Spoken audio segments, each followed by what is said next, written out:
m'engage dans les cadres des élections professionnelles pour défendre les droits des personnels, les droits à être respectés dans toutes leurs demandes qu'ils ont et qui sont légitimes vis-à-vis de l'administration. Je m'engage pour qu'il y ait plus de transparence et d'équité pour que chacun et chacune soit reconnu dans son métier et dans ses droits.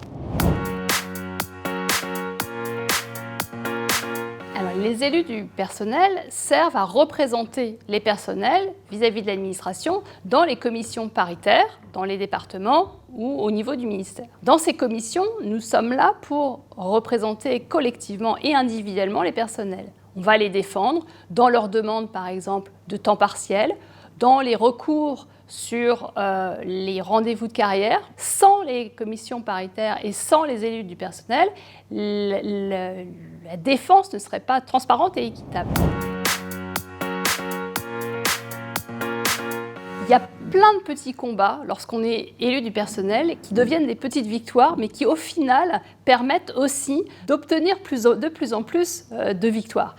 Je vais en prendre plusieurs. Il y a d'abord la défense collective lorsque, en tant qu'élu du personnel, dans les comités techniques départementaux, on siège sur des commissions de cartes scolaires où on va gagner l'ouverture d'une classe pour une école. Et lorsqu'on sait les conditions de travail des collègues avec le nombre d'élèves par classe qui est important, quand on obtient cette ouverture de classe, c'est une vraie victoire parce que sur le terrain, ça se traduit notamment par des meilleures conditions de travail, avec moins d'élèves par classe, des meilleures conditions d'enseignement pour les élèves. Et ça, c'est une vraie victoire que l'on peut gagner systématiquement quand on défend correctement, en toute transparence, les collègues. D'autres combats et d'autres petites victoires, ce sont tous les combats que l'on va mener dans la défense individuelle des collègues. Faire obtenir à quelqu'un un temps partiel qui a été refusé par l'administration, lorsqu'on arrive à faire obtenir ce temps partiel qui va permettre au collègue ou à la collègue d'obtenir un peu plus de temps, d'abord peut-être pour faire une pause sur son métier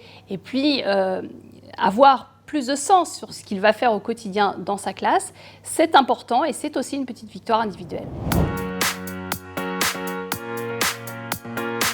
Alors il faut aller voter parce qu'il faut justement que les personnels soient entendus. Plus nous serons nombreux à aller voter, plus on montrera l'importance des commissions paritaires et des droits que l'on peut défendre dans ces commissions paritaires. Donc c'est important d'aller voter pour être représenté, pour être bien représenté, avec des élus à la FSU qui sont des élus combatifs. Et c'est important parce qu'on montre à l'administration que les enseignants sont là pour être représentés et se faire représenter dans les commissions.